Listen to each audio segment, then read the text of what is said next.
Hello, Michelle Pritchard. Thank you so much for coming on board today. And you are from Aligned Business Communications Consulting, and you can tell because you've got a nice little background there, which is real. So we've established offline, but great to have you on board. Now, the reason that I've invited you along is because you're in the dental arena. You're into systems performance and automation and all of that good stuff to grow businesses. And I'm very excited to hear all about what you've been doing and how you've been doing it. So thank you very much, Michelle. Thank you so much, Craig. I feel very honoured to be here, and I was ecstatic that you asked me to come and talk about what I do. No, Essentially, it's sorry. really important what you do. So I think it's a critical message, especially in the world that we're living in right now, where systems and automation are just so crucial, but with a people component. Absolutely. And with dentistry, the landscape changed quite markedly during COVID with being able to access with telehealth appointments and people having to contact you, not face to face. But prior to that, I started out, my husband's a dentist, and I'm from a commerce background, as you know, and banking and finance in management, I was. And when we had our first child, Ross said to me, "Congratulations, you've got a bookkeeper's job." And I went into our practice, even though I didn't intend on having anything to do with it, and thought, "Oh, how's he going to look after us and our new baby?" And there was nothing there, because this is just it with dentistry, is a lot of dentists, they graduate, they go and work for someone, and then they think, "I'll go and buy a business." And they know Mm. how to practice dentistry. And by the very nature of dentistry, it does go quite well because you are that compassionate person. But that's when I realized that there was nothing set up. There was no HR, there was no marketing, there was nothing. I mean, this is early 2000s. So operationally set that up for success. Then Ross became sick. We had to sell our practices. And in 2015, I started working for a specialist orthodontic practice. And interestingly, that practice was exactly the same as where ours was the 15 years earlier. There was profit leaks, there was money, there was no system set up. I mean, I just remember going in there and saying, it was an orthodontic practice, so they were getting referrals. And I said, "What are you doing with these referrals?" And they go, "We get the referral and then we save it on the desktop and we wait for someone to contact us." And I just remember going, "Why would you do that when you've been given a gift of a referral? We need to Mm. contact those people." And I just realized that nobody knows how to run that business side of it. There was no acumen there with it. And they go, "Oh, that's probably why we've got a practice manager now." But it was very interesting to do that. And as things evolved, I was very lucky. Our practice was very technology rich. We were non-paper. The orthodontist I worked for, that was like that as well. And we developed systems within those practices, and our practice became very systemized as well. And I thought that was just a normal part of doing practices. And obviously, systems, when you see a gap, you need to fix that gap. And now I came into this business because when I was attending conferences and industry events, the same questions were happening. There was still Yep. nothing. There was no HR. There was just absolutely nothing. I remember doing a presentation. Someone goes, "Oh, how about, like, what do you do with the contract?" And I go, "Oh, you've got a new person starting." And it's like, "No, we haven't even got any contracts. There's nothing." It's very much in its infancy. And now with the AI, and lots of people have seen these gaps in dentistry, which is fantastic. And this is when we go on, because my whole thing about systemization, I got a bit sidetracked there. But when we had to do iterations with systems, so what I was saying, at the practice, the orthodontic practice, and at our practice, we saw there was a gap. Then we put in a system to fix it. Then we did iterations and iterations, and we were always looking for what can make it easier for us, what can we automate. Even with social media, I remember I said, "Well, we need like a platform that we can just put everything on to post." So then you sort of looked into that. And now a lot of businesses have identified that there are issues, and they've created systems. So they've created like their stock systems that you can do, their sterilization systems, to make that automation much easier. Because my thing with dentistry is it's about patient experience. It's about team dynamics, and it's about clinical excellence. And part of that clinical excellence, Craig, is systems and systemizations, because you need to build trust and you need to build those relationships with people. And if you're in stock and you're spending a day in stock and then you're having to do a stock count, that's taking you away from patients when an automated system can do that. And the practice management systems in business, a lot of other businesses call them they're CRMs, but we have practice management systems. A lot of those are being underutilized as well. And this is where I see leaks. So this is a system that you have, and this is your pot of gold. It's got everything there, and it's becoming so much more competitive in the dental market now with these practice management systems that they're evolving, and they're evolving very rapidly with the help of AI. And being able to utilize to optimize, they always talk about search engine optimization and that type of thing, but optimizing your practice management system can be one of the key areas for you to be able to automate processes so you can focus on people. Wow, that is a lot to get through. I did not want to interrupt because it was all gold, what you were saying.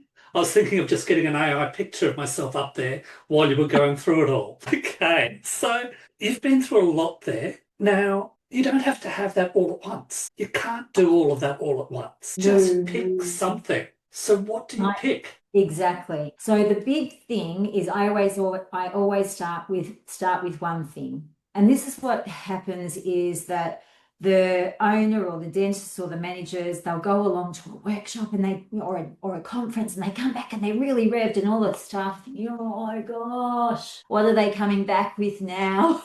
But it's really about getting your team on board as well. But I always start with one thing. Look at one thing that's really holding you back. And if you can look at that and say, look, we can see that there's an issue here and we want to fix it. And, it might be something, HR is obviously a really big thing in all industries across the world, really, at the moment, with turnover. And that was just one really small thing when we had our own practice, when I was doing those manual timesheets. And then it was like, I've got to add them up, and then I've got to do this. And then we just got a time clock. So that added up for me, which was really great. And then we got, a software that was able to help it. And those sort of softwares like Deputy, Employment Hero, all of those type of ones, Connect Team, which is free for people, if you've got under 10 employees. That's a really good thing to be able to send out to the rosters to communicate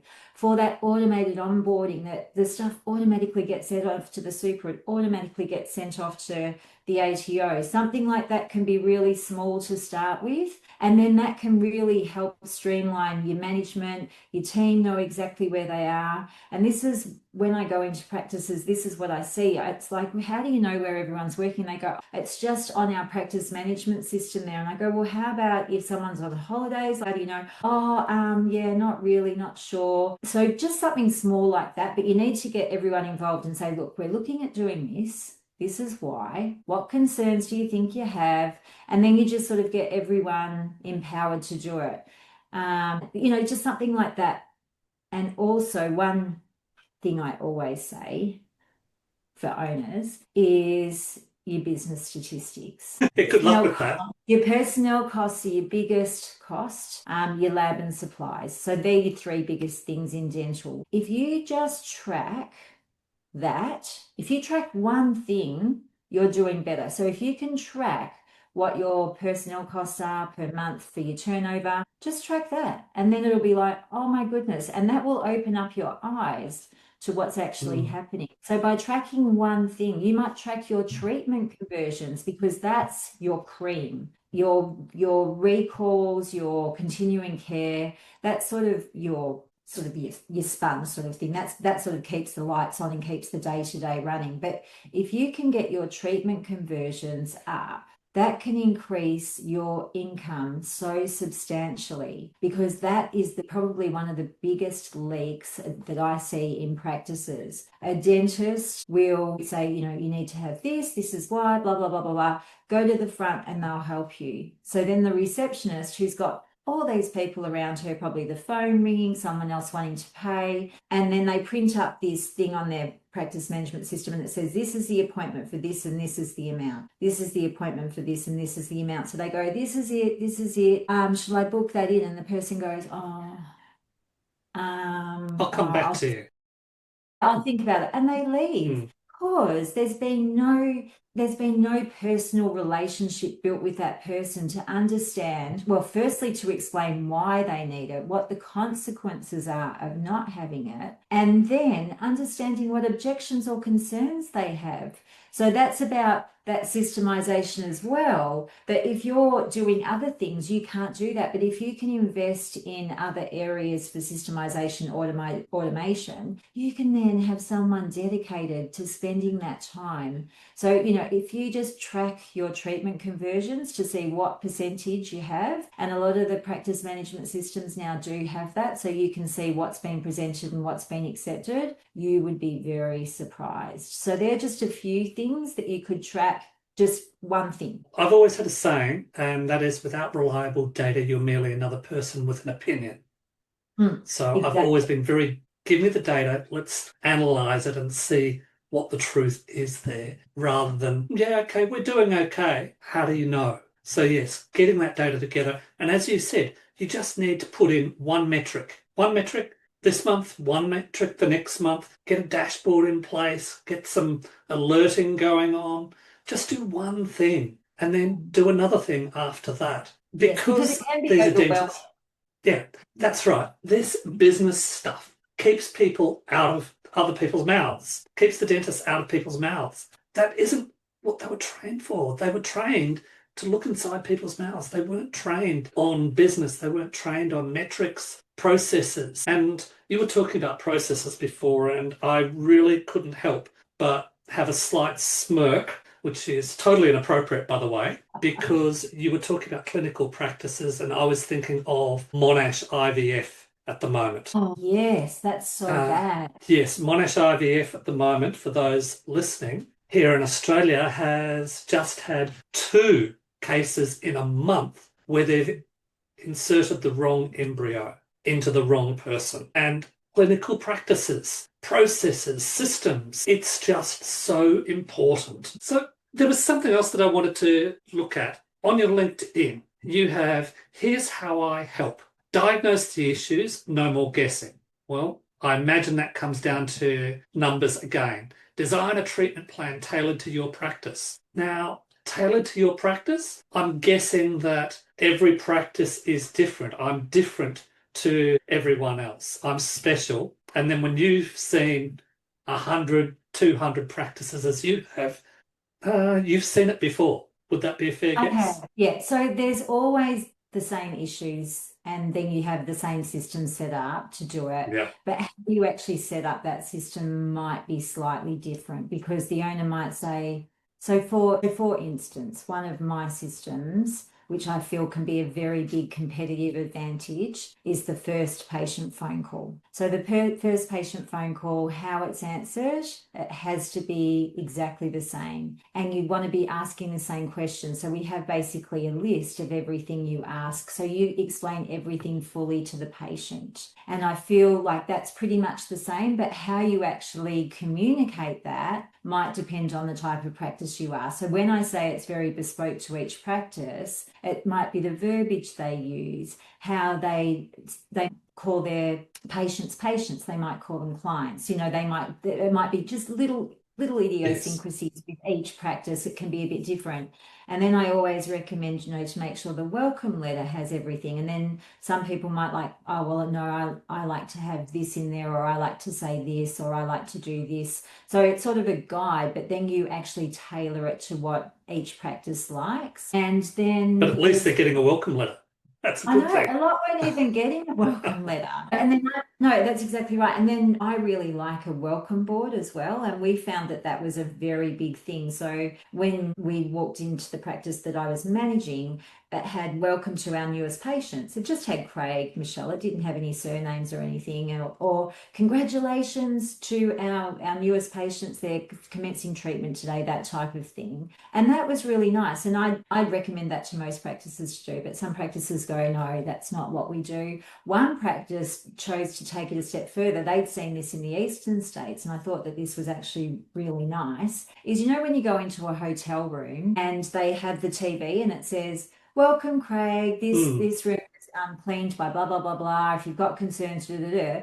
Well, now they're doing that in their TV in the dental room. This dental room has been especially cleaned for you, Craig. Your dentist and your assistant will be this person. So when the person actually sits down in the chair, they have this beautiful welcome. So the way people do things can be a little bit different and adapted to their practice. So when I say tailored to their practices, I mean just those little things that need to change. And even if you've got like a spreadsheet with tracking your patients, if they're needing lab, if they've got payment plans, that type of thing, who does what, there might be a little bit of differences with that in each practice as well. So it's just going, yes, well, that worked here, but that's not working for your practice. This is what we need to do. So what you said before, when you're analysing those statistics and things, it's like analyzing your system. So that's why you have an iteration. How is it working? It's just your normal standard business commerce of you implement, you track, you change, you evaluate. You know, it's exactly the same. So for each system that you set up, you have to make sure it fits into your practice. Now, everyone might be wondering, how do you know so much? How have you come across all of these gold nuggets? Well, not only of many years of practice, but you do coaching of dental practices as well. And you've got a podcast as well, Dental Success Beyond Chairside. So you get to speak to the latest and greatest people, the best people in the industry, and, well, like me, suck all their information out of them. So you get the best information, the best experience, all laid out on a platter for you. So when I read your LinkedIn and it said, here's how I can help, that should be item number 4, that you have the best information, the best contacts in the industry because of your podcast. I'm not very good with that stuff, am I? No, that is true. And I have to say, I have loved it, and I really wanted to give back to the dental industry, and that's why I'm doing the podcast, because I saw those shortfalls. I've lived it, I've fixed it, and then I've changed it, and then I've seen other things and I've done that. And yeah, it's just been fantastic. I love the podcast. I learned so much. It's just like, oh, that's right. And it was just like, even something like one HR person said, you know, you should do bands for your wages and that. And I thought, I used to do that in the bank like years ago. That's such a good idea. You know, you remember gold, but you forget it, and then you remember it again. So yeah, so meeting amazing people who can share so much, and that's fantastic as well. I love it. Like meeting you. I feel bad about what I was about to say then was, so basically you're a fraud. You actually suck up all the information of everybody else. Now I learn, and this is how I can impart knowledge to practices. Nice recovery. Okay. Now, dental practices, you've gone through how you do things, what you see. But what you saw 15 years ago or 17 years ago now, what you saw back then may not be exactly the same. They may have computers and all this sort of stuff these days, but the processes and systems are still not defined. I sent you, before this catch-up today, some links to some different forms that I use for my coaching, for my business assessments, where I go through and I ask people, what are their biggest issues? What takes them? What do they do on a day-to-day basis, weekly, monthly? What consumes their time? And the reason that I do that is because it's quite often the 80-20 rule, I find. 80% of their time is spent on something, which is only giving them 20% of the benefit. And if we can identify where those issues are, we can give back all that time and then put back into the patients, put back into creating better systems. What's your view on that? Yeah, most definitely. The biggest pain point I see, Craig, when I go into practices is HR. It really is. And I think because a lot of practices employ based on experience and based on whether they can use the software. And essentially it's like, you know what to do. They sort of chuck them in, and it's not actually aligned with the values of the practice or the owner. So as they grow, so as I said before, they graduate as a dentist, they go and work for someone, go and buy their own practice. Someone, generally 1 or 2 people might be working with them, and it's an exciting time. You know, everyone's enthusiastic, you're getting patients, you're growing. There's not a lot, there's more time obviously because you haven't got patients at the moment, but everyone's sort of excited and, you're all on the same page. But then as you get bigger, then you have to engage more team members. And that's when I start to see it crumble. So sometimes those initial team members, they like to have control, and they might actually be bad and detrimental for the practice in its growth. And then you just have other people coming in going, well, I'm here because I want to work these hours and you're paying me this, and that's all I care about. So it's all about them. So everyone's just going in different directions. And when you talk time, that's when the owners are starting to go, oh my gosh, well, I've got this, I've got that. And interestingly, when I started at the orthodontic practice, and he never had a practice manager, so I was the first practice manager, and he said, oh, the girls used to tell me when I had to have holidays because they were having holidays then. And I was like, oh, really? And I just did a podcast with Ross, my husband, very recently in May. And I didn't realize exactly the same thing happened with him. The girls used to dictate to him when he would have holidays. I didn't even know I was the wife. Obviously, I was just like, oh, we're going on holidays. Okay, whatever. But yeah, so that's very interesting. So I think they sort of get stuck. And then, some other practices, like one practice owner I was speaking to, and she goes, oh, I've had this girl, like she's been there for 10 years and, she's really knowledgeable and she's really loyal to me and she does all the right things. And you know what? She was actually one of the biggest problems in that practice. And when she left, it elevated the whole practice. Everybody got on and did things. And it's because you start to get a discord between the values and you think that someone's really special, and they usually are to you, but behind the scenes they're going, exactly. And as you said before, dentists, they're very compassionate. They don't want to have any conflict, so they don't actually address things either. Yes. So they hand the dirty work down to the practice managers. No, well, they don't, because the practice managers I've found, I didn't realise until I went into practices that a lot of practice managements, there's no real progression in dental practices. So what will happen is the senior clinician or the senior receptionist will get elevated to that role of practice manager. So again, they're from a clinic side where they've been compassionate, they're dealing with patients, that sort of thing. So a lot of them don't like conflict either. So nobody's actually dealing with it. And I didn't realize that obviously I'm a lot different because I'm from a management, commerce, like that background. And I didn't have any clinical experience, and I don't have any clinical experience still, but there's not a lot of people like me now, I've realized, who are in practices and have knowledge about how to run a business and what to do and are happy to address conflict. Well, I realised that. That's why I asked you to come on my podcast. There you go. Okay, so let's go with this then. What about personality tests? Have you ever tried personality tests for the teams? Yes. So when we were at the when I worked at the practice, the orthodontic practice, we went along to a Chamber of Commerce. All of us, the whole team, went along, and it talked about obviously teams there, and it talked about personality.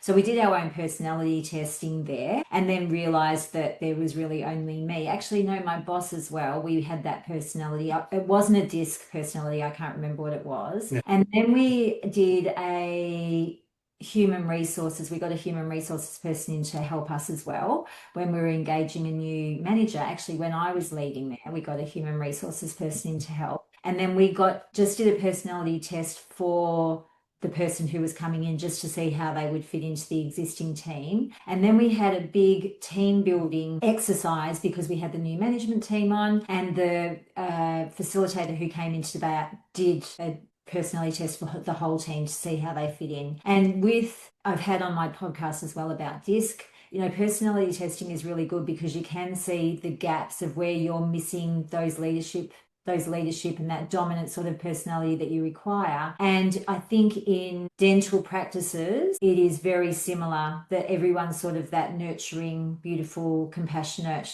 person, and then you don't really have anybody else there. Such as my little sister, I'm afraid. So yes. Now, here's a little gem for you then. You should be recording your interviews these days. So record those, get them transcribed through AI into text, and then process the conversation through AI and a personality filter.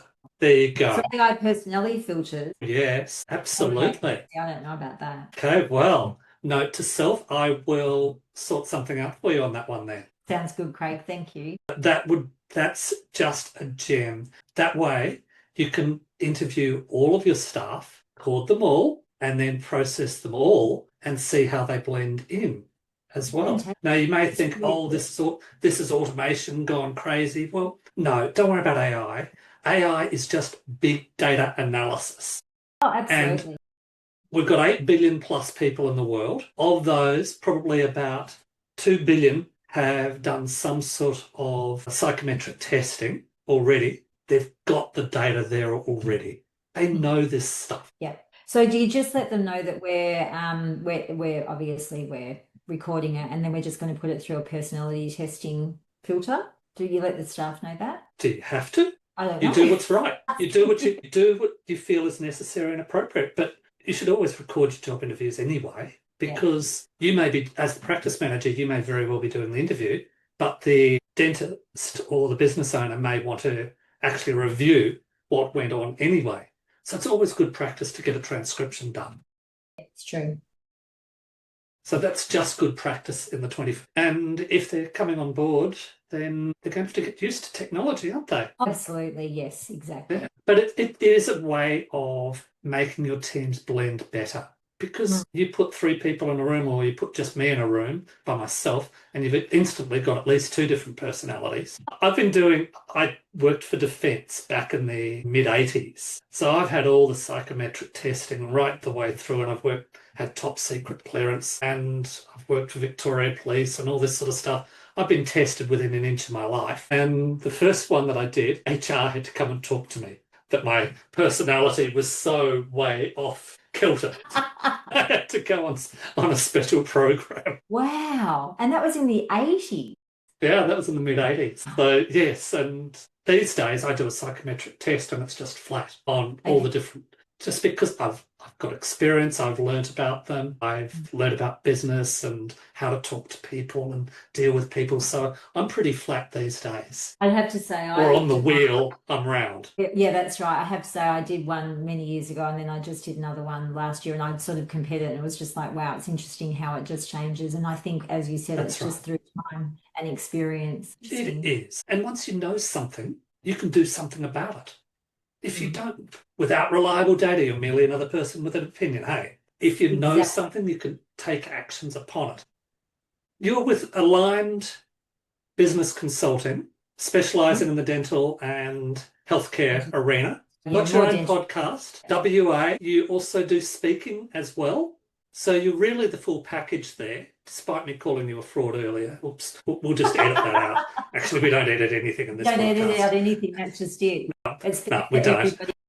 I've still got one podcast that hasn't been published because it just got way out of control and we couldn't edit enough of it out. So Michelle, give a bit of a spiel. Tell us, who are your ideal clients? What can you offer these people? And yes, the floor is yours. So my ideal client is obviously dental practice owners and dental specialists. I am very boutique. I am very values driven myself. So I'll only work with owners who I feel are aligned to what I'm like as well. And they want to have to change, and they want to have to understand that I might recommend something that might not be great in their eyes, but I'd like them to give it a try, because I've found that those owners that I work with that do it, they have extraordinary change within their practices. And I suppose really I'm looking at those practices that have been going for a couple of years and they're just starting to grow and they don't have any systems in place.